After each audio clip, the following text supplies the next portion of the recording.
Hi everyone, this is Dr. Machendra Reddy, physician, MD Medicine resident. Since the start of this pandemic, I am getting so many calls from relatives, juniors, non-medical friends regarding how to go about the patient when they have symptoms and whether to get admitted or be in home quarantine and all. So I thought we'll discuss a few things which will help to ease our approach to the management of COVID patient and to deal with this pandemic. We will be discussing today's topic mainly in 2-3 headings like when to suspect COVID, common symptoms of COVID, and then how to categorize the COVID patients, whether he needs home isolation or hospital without oxygen, or he needs O2 supplementation, or he needs ICU admission. Based on the symptoms and based on the severity of the blood test and CT score, we'll be categorizing the patient. We'll firstly start with the symptom, means when to suspect COVID and what all the common symptoms patient present to the hospital or he's having, which helps us to suspect whether the patient is having COVID or is having some other problem. In the pandemic, one rule is like if the patient is having symptoms suggestive of COVID, unless and until proved, patient will be taken as suspected COVID patient. Okay, common symptoms which we are seeing day-to-day practice are sore throat, throat irritation, and running nose, and loss of taste, loss of smell, and easy fatiguity, fever, body pain, cough, breathing difficulty, shortness of breath, chest tightness, and few cases having GI symptoms like vomiting, loose stools, abdominal discomfort. If a patient is having any of these symptoms or combination of these symptoms which I had mentioned, patient if he is having access to the routine investigations, means throat swab and blood investigation lab facilities are available, then should go and give his blood sample and give throat swab. And once the patient comes back, he should start treatment based on his symptoms. Like we'll be starting symptomatic treatment like betadine gargle, which will reduce throat irritation and decrease the viral load from the throat. Betadine gargle 3 times a day or 4 times a day can be done.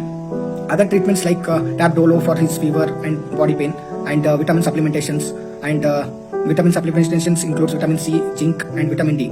Other tablet includes azithromycin or doxy or ivermectin. These 3-4 tablets will be considered once the patient report comes as positive and is believed to be having mild symptoms. So those cases can take azithromycin, doxy, and ivermectin tablets. Okay. The other things will be categorizing the patient. Once you are done like with the patient's symptomatology and all, if the patient is having mild symptoms and his saturation, you should check. Then we should, based on the saturation, we can categorize the patient. And other thing which based on which we can categorize is his CT value, CT scoring. If the patient is having mild symptoms and he is not having any shortness of breath or chest tightness and all, and his saturation is maintained more than 95%, and CT scan he has done or blood investigation he has done, which are showing mildly elevated enzyme levels, mildly elevated CRP, mildly elevated D-dimer and LDH, and CT score which is less than 7 out of 25, we'll be categorizing the patient as mild category. And such patient, we nowadays due to unavailable hospital beds in this situation, we'll tell those patients if they can manage in the home with a continuous monitoring and have some emergency availability of nearby hospitals, then patient can be monitored in the home. In such cases, what patient can do is he can take all the treatment which we had told earlier, symptomatic treatment, along with that ivermectin and doxycycline or azithromycin, and for cough, Brilinta syrup, and if he is having fever and all, he can consider antiviral tablet like favipiravir. The course for the favipiravir tablet I'll be displaying at the end of this video.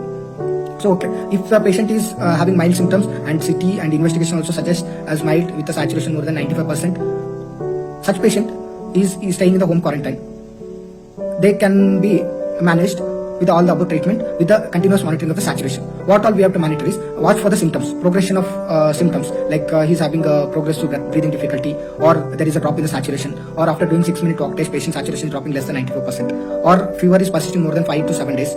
And in such patient, what you can do is you should continue monitoring and give some blood test, watch for the biomarkers, increase in the biomarkers of CRP levels, increasing trend, and saturation which is dropping after 6-minute walk test or continuous dropping of the saturation. Such patients will be categorized as moderate, and also such patient CT scan can be taken, and CT scan if already has done with the CT score, severity score showing 5 to 50 will be categorized moderate patient. Such patient usually needs hospital administration because they need IV injections like steroid IV with alprazolam, and other will be anticoagulants like enoxaparin.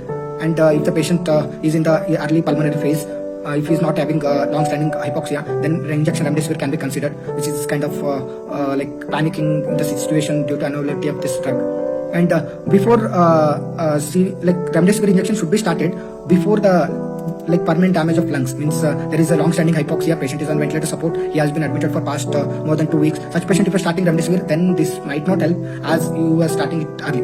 So you should better categorize the patient early and start the remdesivir. In such patient, if they are maintaining saturation with the minimal O2, and then they can be monitored in the general ward, and if the saturation dropping below 94, and then they can be started with a minimal oxygen supplementation.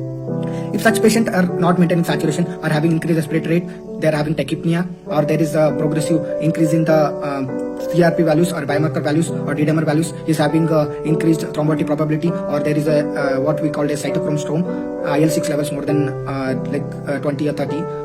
In such patient can be shifted to ICU, and their patient can be put on NRBM mask. If the patient is having tachypnea, patient can be put on NIV. If the patient is not having tachypnea and saturation only like not maintaining with the NRBM, then he can be shifted to NRBM to HFNC.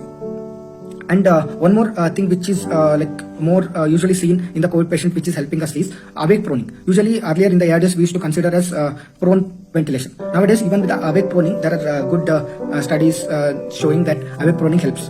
So we can consider that one. And the patient who is having severe symptoms in the like severe symptoms and saturation less than 90 and the CT score showing more than 15, such patients will be categorized as severe and will be there in ICU. And such patient will be monitored saturation continuously in the monitor, and biomarkers will be repeated every second or third day. Such patient, if the along with the biomarkers, if there is an increasing trend of IL-6, we'll be calling it as a cytochrome storm. Then the doctor might decide, treating doctor will be deciding about need for the remdesivir injections and need for the tocilizumab injection if the patient is in cytochrome storm and patient is presenting early to the ICU, the severe situation, they might need plasma. If it is helping for the patient, then doctor might prescribe for those things. Even all these things, then patient once the patient is on the ICU, then prognosis will be guarded. All the patient attenders should know about the things. Okay, one more thing what I can tell is whichever situation patient is, you should be knowing the situation and you should be alert, but you should not panic at the same time. So as I described briefly about all the categories like mild, moderate and severe, patient will be getting the treatment based on the category. Okay, other important thing which I want to stress upon here is there are so many studies have shown, including ICMR, that with the vaccinated with the vaccine in a vaccinated persons, there is a less chance of progression of the disease. Means patient can get infected, but they will not be having severe infection as vaccinated people.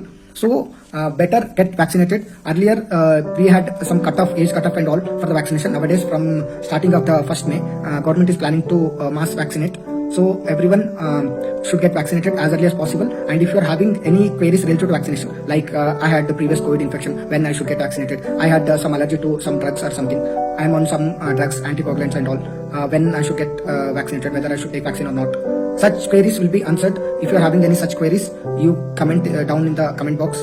And if you are having any doubt related to this video, or if you need any clarification, kindly comment down. I'll try to answer those questions. Thank you for the patient listening. Take all the precautions, stay safe, take care of yourself.